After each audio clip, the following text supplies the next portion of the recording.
You cannot minimize the workplace. Okay, that's grand. Right. Welcome back to the Gym Crack podcast. Hope you're all doing well.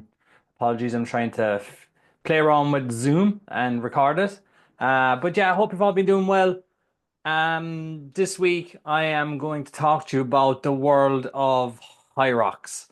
So that's what's going to come. We're going to go through the workout. We're going to go through the structure. We're going to go through some training. We're going to go through some of the do's and don'ts of Hyrox. And, it's taken over the world. It is becoming bigger and bigger. It started out in 2017 in Germany and it is now all over the world, multiple events on each and every week. And it's incredible to see. And it is basically open to everyone. Anyone that has a body is an athlete, and they have so many divisions, they have so many options that it is impossible kind of not to complete it basically. It can take you anywhere between the elite guys doing it in 50 minutes and, some people taking up to 3 hours, some people even 4 hours. It is open. There is no time limits. There is nothing. Skill level and entry level isn't that high. There is obviously lots of running, but it's a fascinating sport and everyone's doing it. So we're going to talk about it.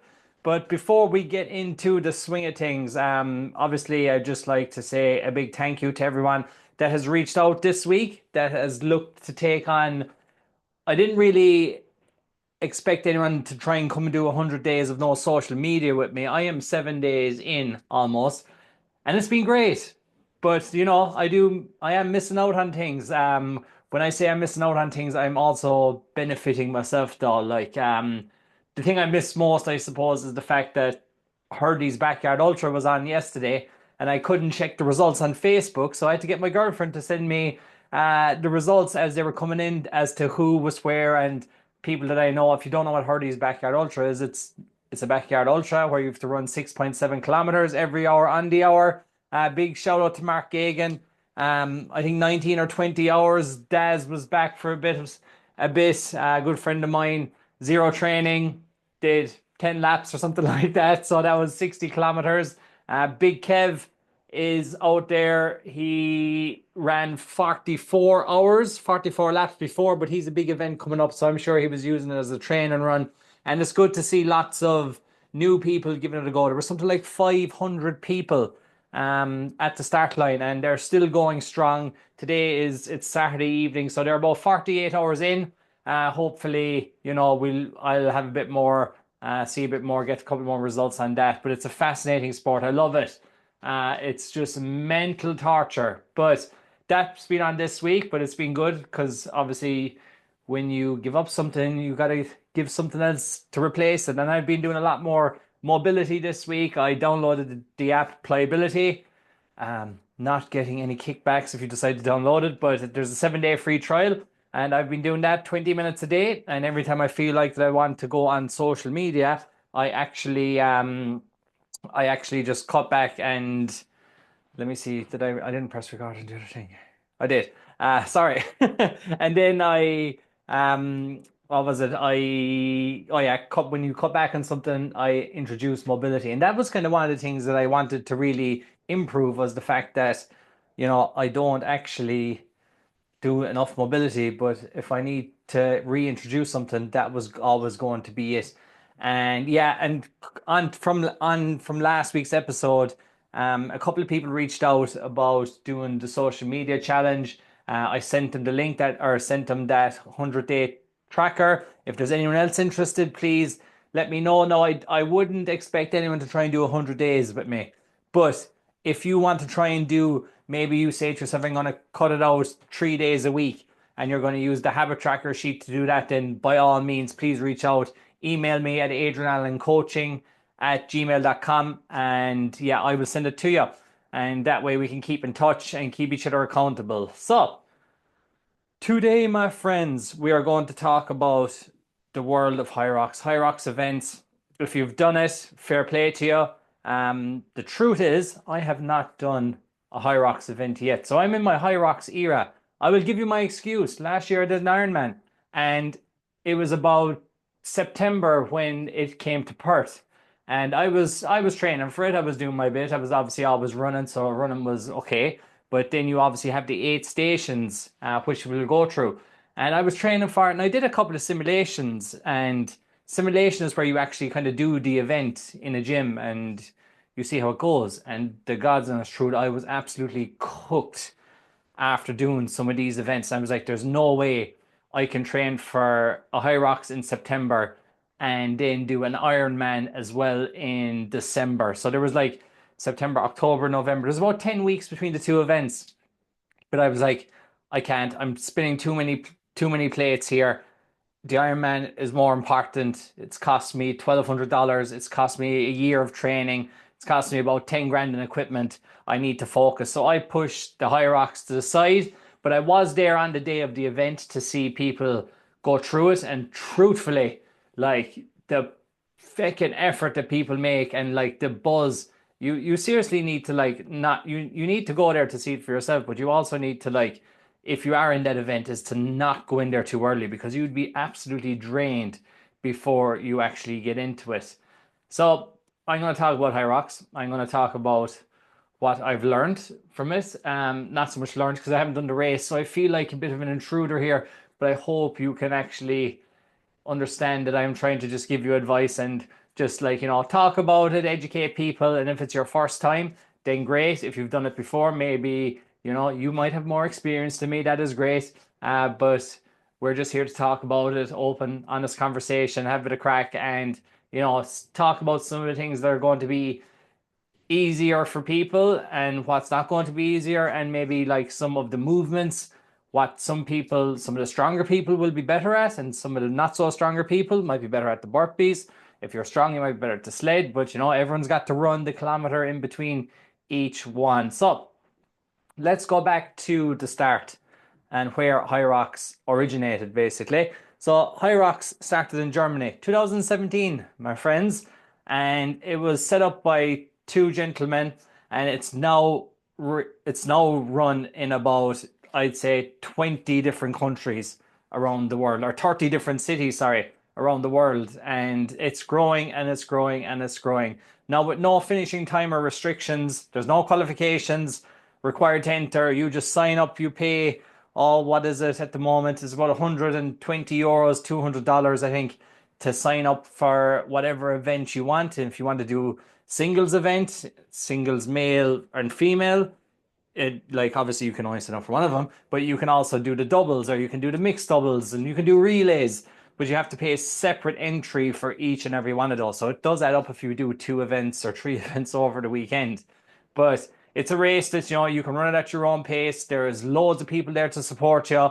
You bring your family, bring your friends, you can bring the whole gym. It's something else, like to see how people come together and are doing the training for this, especially with the running as well. I think obviously running has just blown up since COVID, and everyone is out running, and it's good. The 8 kilometers is a good distance, but you also got to train for it. Like it's going to be 60%, 50 to 60% of the race is running. So you've got to be able to run those 8 kilometers at your own pace and to keep pace and then do the exercises.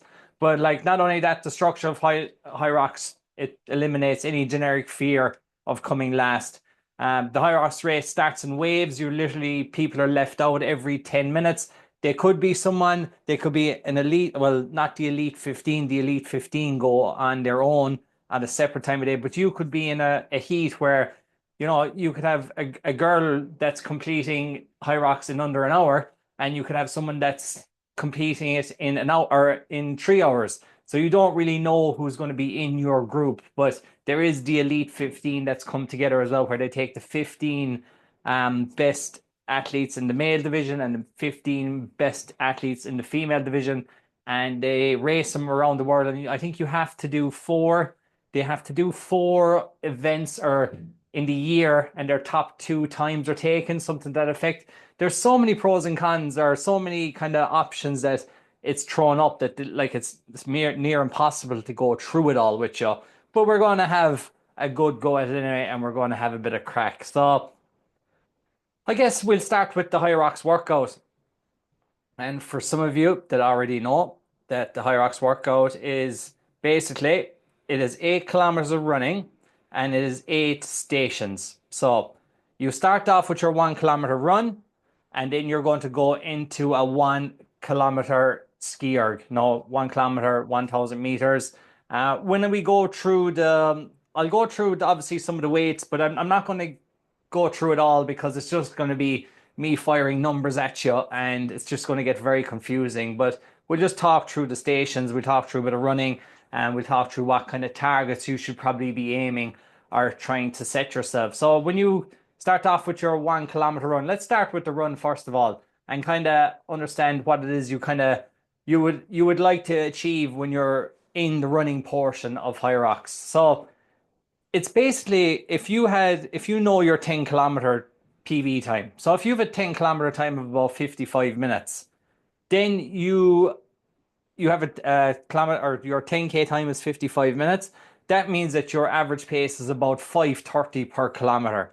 So to guide you on your splits, probably on race day, you're probably going to be about 10 or 15 seconds quicker on that. And as obviously as your fitness improves throughout the training block of like, I would still recommend that you should be training like 12, like, 12 weeks out from a Hyrox. You have your date. You should be doing specifically Hyrox training. And obviously it needs to be balanced with endurance and strength training as well.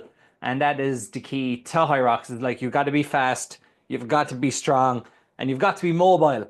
Because trust me, some of the hardest things you will do is probably do a burpee broad jump, which is body weight, and realize that your hip flexors and your hamstrings and your quads, whatever else is there, is going to be shot. And you need to have muscle endurance, and you've got to have strength, and you've got to have mobility, and you've got to have everything to move through those stations. Not quickly, but efficiently. And efficiency is a massive part of Hyrox. But getting back to the running anyway, if you can run at 10K in 55 minutes, that gives you a 5:30 per kilometer pace. So hopefully you might be able to knock 10 or 15 seconds off that for your 1 kilometer split. So you have 8 of them to do. As at the start of Hyrox, the people like, the buzz, the adrenaline, everyone takes off at 100 bloody miles per hour. And you really have to consider, is this the race tactic that you want to employ for the next hour, 90 minutes, 2 hours? It's a long event, and like it's only the pros that are going to be going out there full tilt, and they're even saving something, truthfully, but if as normal human beings, that if we go out there and we try to go hammer and tong on the first kilometer, and if your first kilometer is your fastest kilometer, you are effed, my friend. You need to really understand that you need to pace this out, and you need to try and hold a relative heart rate. Like I would say, at the start is that you're going out at around that 150 mark, depending on your age, obviously 150 beats per minute. You can try and maintain that. And then as the event kicks on and you're getting close in, your heart rate's going to naturally get a little bit higher anyway, because you've been working for 45 minutes or whatever. So having a good 10K time is going to be a good start to where you're at. If you don't know your 10K time, that is fine when you are training and you're out doing your runs. If you want to do your easy run, if you're running 3 days a week and you want to do an easy 20 to 30 minutes on Monday, and then you're going to do maybe intervals where you're going to introduce some faster pace stuff. So maybe you do 6 to 8 intervals. They can start off at doing 200 meters. So how interval session would look for me, I might do a 10-minute warm up. Then I would do an interval like at about 90-95% effort, try and get 200 meters done. Then I would recover for a minute, and then I would do that maybe 6 to 8 times basically. And then you could increase those through the next week and the week after. You can build up the distance. You can go 300 meters, 400 meters, 500 meters. Then I'd say after 500 meters, you might actually be going, okay, we're only going to be doing 5 efforts or 6 efforts, and then you'd have a cool down. But you'd have your interval session midweek, and then you could be doing your long aerobic endurance run on the weekend. Now, again, remember you're only not only, but you are running 8 kilometers. So you basically should be able to run 10 kilometers probably comfortably, tell you the truth, But I wouldn't be you're not training for a half marathon, so you're not going to be bringing your running volume up to, anything past 12 kilometers for a long run or anything like that. But your focus should definitely be on your intervals and building your aerobic endurance. And when I talk about aerobic endurance, I mean that you keep your heart rate low. You're able to actually run at a consistent pace, and you're actually again, with running, it's specific, and you do want to make sure that, you're not, especially getting injured. People can push too hard on their easy runs and you're pulling up with hamstring injuries. And it's about building up the volume. Don't be going out on your first week trying to hit all these high numbers. You'll get into the swing of things. And remember, you're not performing, or you're not, yeah, you're not actually having to perform until you get to the event. But you'll have these little simulations that you will do throughout your training block that will give you a feel of running and putting those exercises together. But definitely, what I would recommend is that you are running at least 2 to 3 days a week on its own so that you can actually train for the Hyrox specifically. So that is the running component. Again, I hope that makes sense. So if you have a 55-minute run or a 55-minute 10K, then your intervals, you'll be trying to do a kilometer in about 5 minutes 15, 5 minutes 20. And again, everyone is different. Some people will be able to hold a 4 minutes per kilometer, even below it. Some people will be 6 to 7 minutes per kilometer, and that is perfectly fine. Okay. So that would be the running portion. And then obviously once you do your first run, you're going to come in and you're going to go to the ski. You're coming onto the ski. It's the first station, and it's still a station where people go way too hard. 1,000 meters would roughly take someone about 4 to 6 minutes. Okay, 4 to 6 minutes. And in that sense, you just gotta hold the pace you're comfortable with. It's still very early days before you move on to the next station. So the erg, again, predominantly targets your arms, your shoulders, your core. However, you've just got to be efficient with it. Again, it is only 4 to 6 minutes. You still got to practice it, just like you do your running. If you want to increase your ski erg time, you want to do intervals, you want to do aerobic work where you're just going through that function and the movement pattern of the actual ski. Okay. So you go on back out of your ski afterwards. You've done your ski and you're back out onto the run. Again, it's about managing, game management here, people. Getting to the run or getting out on the run, holding pace again, not coming off the ski erg absolutely battered. And I am going to kind of talk to you as if you were doing this as a solo. I don't want you to get confused with, if you're doing it with a partner, the two of you have to do the run together, and then you would share the 1,000 meter ski erg. So you would work, I would work, I would work, you would work. Once you've come back in from your run, you're onto the sled. So the sled push, it's a second workout station. It's a 50 meters of sled pushing. So you go 25 meters one way and 25 meters the other way. Now with this, again, I'm just going to talk about the weights of the sled, because a lot of people a lot of people fear the sled. It's one thing that will slow people down, the sled push and the sled pull. And for the women, just in the Hyrox open, I'm not even going to go into um, what, so I'm talking about the open here, which is for everyone. And then you have the pro, which is going to be heavier, but I'll just wreck your head with numbers. But the girls' sled push is 102 kg and the sled pull is 78 kg. So that's for the women's open. And then for the males open, so that's for the guys, you're talking 152 kg, including the sled.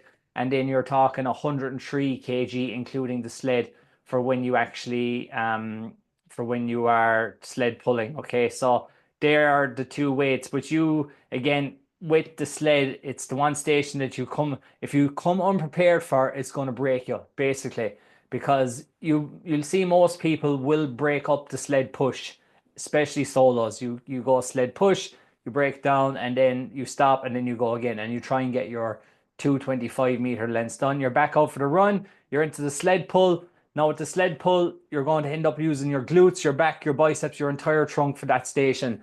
It's 25-meter pull one way and 25 back the other way. And again, a lot of people come unstuck here.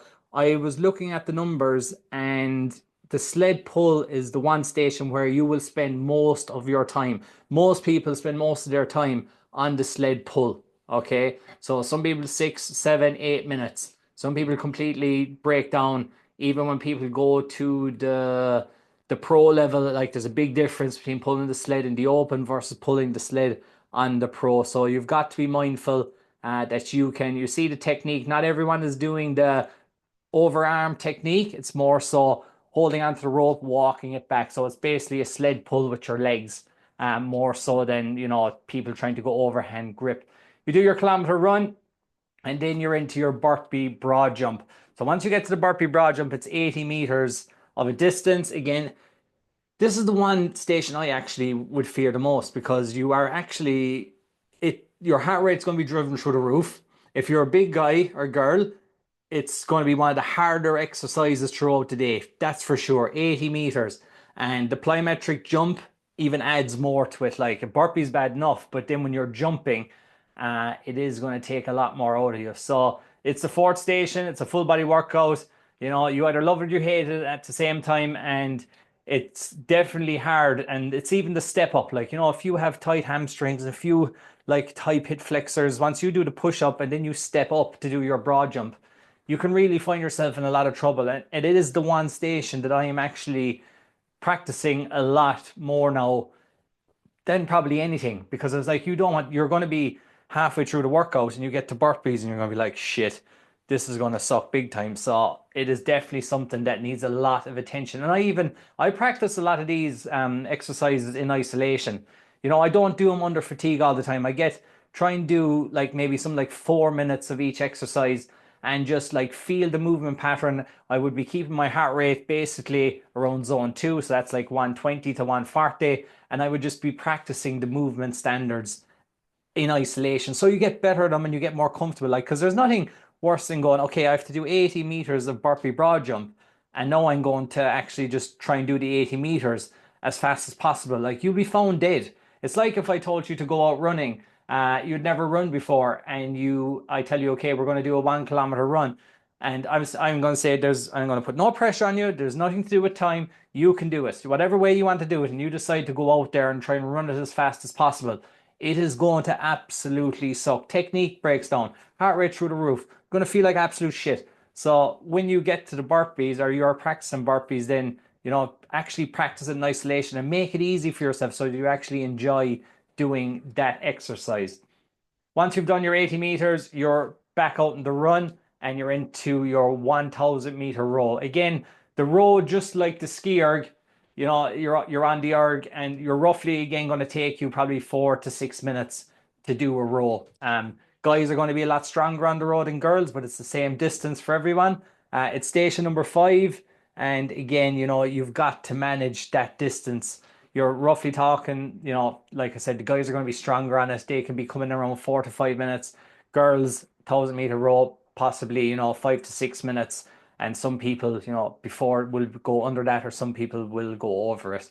Once you are done there, like it's game management the whole time. Like you're always trying to keep your heart rate at around that 150, 160 because it is going to increase. And once you have got that, then you have 3 stations left and you're onto the farmer's carry. 200-meter farmer's carry. This people, okay, with the farmer's carry, the girls' weights are, let me just check out the weights again for the girls. The women's open when it comes to the 200-meter kettlebell carry, it's 216s and the guys are 224s. So the girls are taking 16 kg in each hand and then they're on to 24 kg on each hand for the boys. But people are flying through this. It's definitely the easiest station. It still needs to be practiced, but you won't lose, I believe, too much time here. If you practice it, I still recommend you obviously practice it, but running with the kettlebells, you can put them down if you want to. It's going to challenge your grip strength. It's going to challenge your core strength. It's going to challenge your back muscles. That's the one thing you don't want to be running with something. Next thing you have to go sprinting and you have a pain in your backside. So, but it should take you, maybe 2 to 3 minutes and you can stop and go however you like. And you can break it up however you like. So it's definitely one of the shorter stations. And yeah, it's just something that if you're a strong girl or a strong guy, it should be no bother to you. Then you go back out in your run, and then this is really where the fun starts to bite at the very end. You think, okay, I'm only 2 stations left. I have sandbag lunges and I have wall balls. The truth is, it's all quads from here on in. You're already after running 6 kilometers. You're already after putting your heart rate is now at about 170, 180. It's max out. Some people have blown up already. So you still got to manage this and you get to your sandbag lunges and you can have a 10, 20 or 30 kg sandbag on your back while you are lunging and it's 100 meters and you're going like basically like a zigzag track in and out. you have to manage it. And a lot of people, like muscle fatigue, will definitely catch you in this instance. You can break it up, but the truth is, you also got to be strong here. So, like practicing lunges in isolation for a strength exercise, reverse lunges, forward lunges, practicing with heavy weight, on days where you're just training for pure strength and not conditioning. But this turns into conditioning exercise when you have done whatever amount of time at Hyrox and you're on to station number 7. So you got to manage it. You can step through, take a break, keep moving, but it is going to fire up the quads 100%. Thighs, quads, glutes, and you could be crawling out of there once you get to station 7, and then you have to try and run a kilometer again. So when you do come out of that station, it's just about getting the legs turning over again.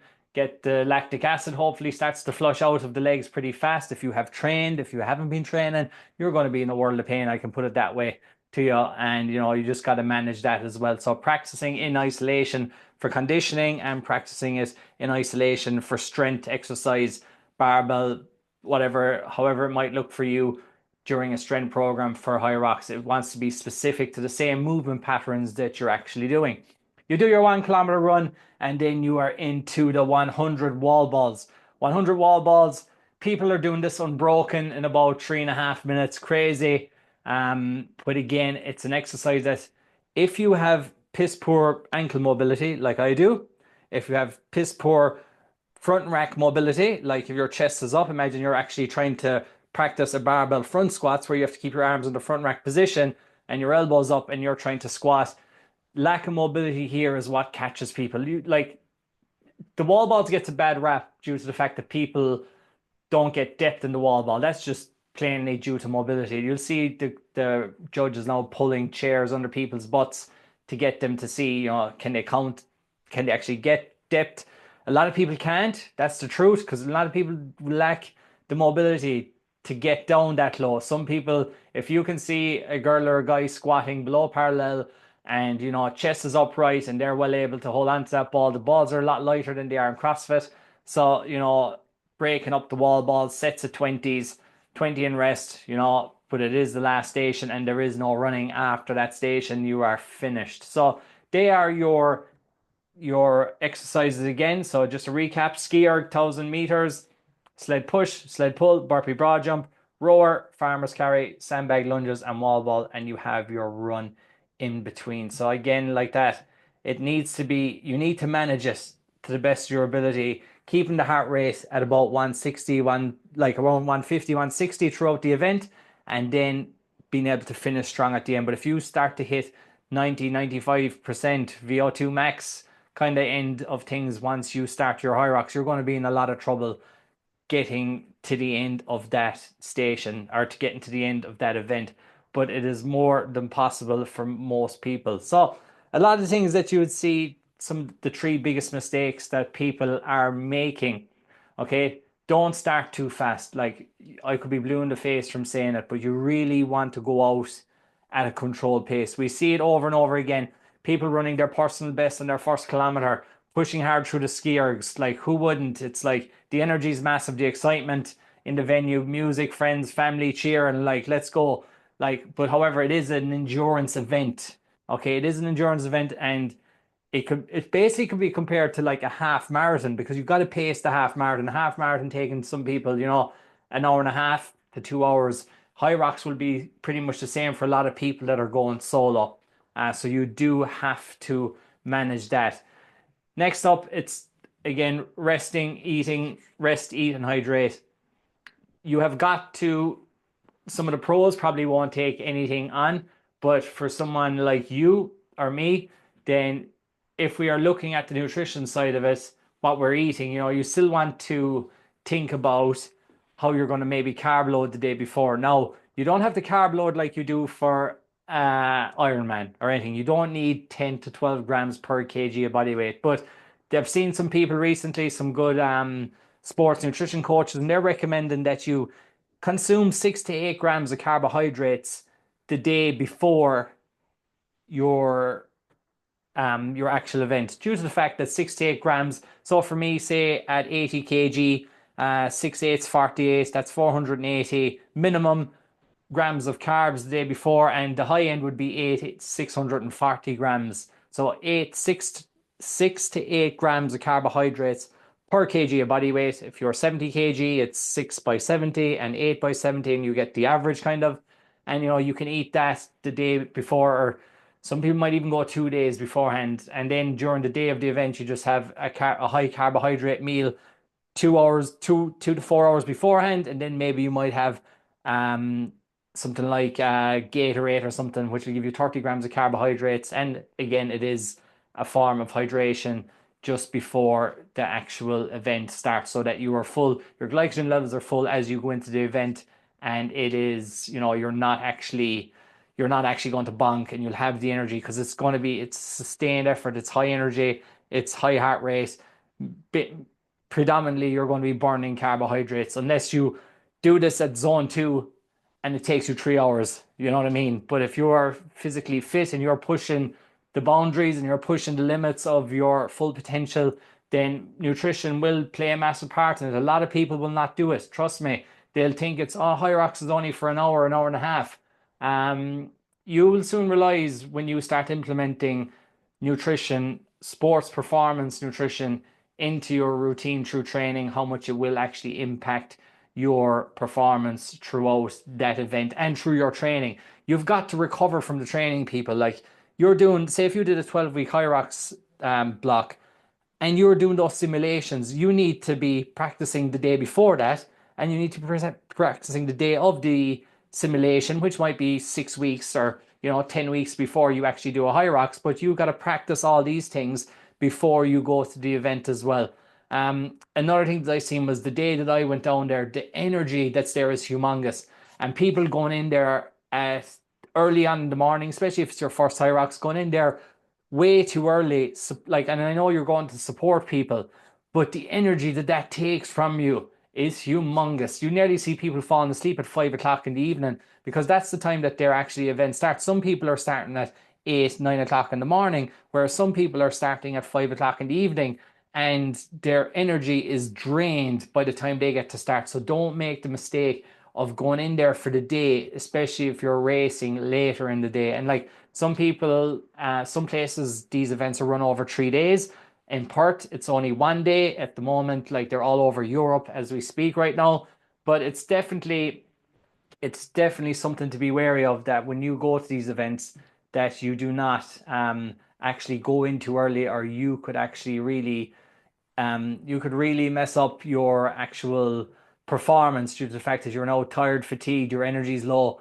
So I would recommend only go in there about an hour beforehand, do your warm up, and then get into the swing of things. Like, if you do go there in the morning to support a friend, don't stay there all day, because it would just get way too much for you. So that is the world of Hyrox so far. I am going to try and sign up to, depending on how things go over the next couple of months, definitely signing up probably for Sydney. Sydney is in about 3 months' time, and then Perth is in 6 months' time.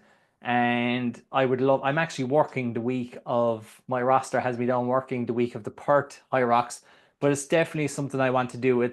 The thing about Hyrox is the running side I love, and those exercises that they are giving you, I love them too. So it also suits me for the time that I have got to train at the moment.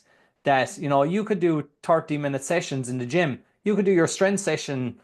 Basically, what a week would look like is, you could do an easy run on Monday for 30 minutes. You could do a strength session on Tuesday, upper body, lower body, 30 minutes, 40 minutes. You could be specific with what you're trying to achieve, with the sled pull, with the sled push, with lunges. You obviously don't do them all in the same session, but you could be doing your 2 or 3 sessions of strength along with 2 or 3 sessions of conditioning and running. So Monday run, Tuesday strength session, Wednesday run intervals, because that's kind of what I do at the moment. So that's what I would implement. Again, those sessions would only be 30 to 40 minutes. Thursday, you could be doing your upper body, lower body strength. Friday, you could be running. Saturday, you could even take a rest day. And then Sunday, you might do a bit more of a Hyrox style conditioning workout as well, to put the pieces together. But you could also, like, break up the days you go to the gym and you do your 30-minute strength sessions. You could practice maybe 10 or 15 minutes of the movement pattern specifically with ski, with row, with the wall balls, with lunges. So you don't have to go all out at the start. You want to be smart. You just want to make sure that everything that you're doing is done under control. There is no pressure. You're not performing. You're not racing for another 12 weeks or 16 weeks. And just think about the long-term goal and the long-term process. Is like the more you can get into the swing of doing these exercises correctly and efficiently, that come race day, you're going to be much more adapted to the world of Hyrox than you would be if you're just like smashing yourself every week. So, take it on board. If your first one is always going to be an experience. It's an experience for everyone. The energy is like a sick of saying it, the energy is massive for people. And you got to learn how to deal with that. Like if you have ever done a 10K or a half marathon, you think the start line is energetic, but in here it's like all guns blazing, and everyone's running at a massive, like, people are, like I said, running at 1K PBs on the first kilometer. Your first kilometer should be your slowest, and then you're just trying to maintain that nice smooth level for as long as you can until cardiac drift comes into play, heart rate starts to increase, and then before you know it, it's like you're panting and you're puffing and your quads are blown up and your legs are shot and everything is out of control, and you have to try and manage it. But it's always an experience, your first one. You will learn from it, and then you can take the training that you've done, what worked, what you enjoyed the most about it, and go and repeat that again for the next 12 weeks or whatever, and sign up to event. The good thing about, if you're here in Europe and in Ireland at the moment, there's Copenhagen, there's Glasgow, there's Dublin, there's everywhere in the UK. You can go to Malaga, you can go to Valencia, you can go everywhere. If you're in Australia, not so much, because we only get about four events a year, and that's Perth for a day. There is Melbourne, Sydney, and there is up the Gold Coast, I think, or Brisbane have one as well. So if you are going to get signed up for one, let me know you're getting signed up. I'm pretty sure, anyone that's listening to the Gym Crack podcast has an interest in Hyrox. Every gym that you see now advertises Hyrox. It's the new thing. It's the selling point. People love the running. People love the community aspect of it. People love the challenge. And like I said, it is open to everyone. So thank you all very much for listening. Hope you all have a good week.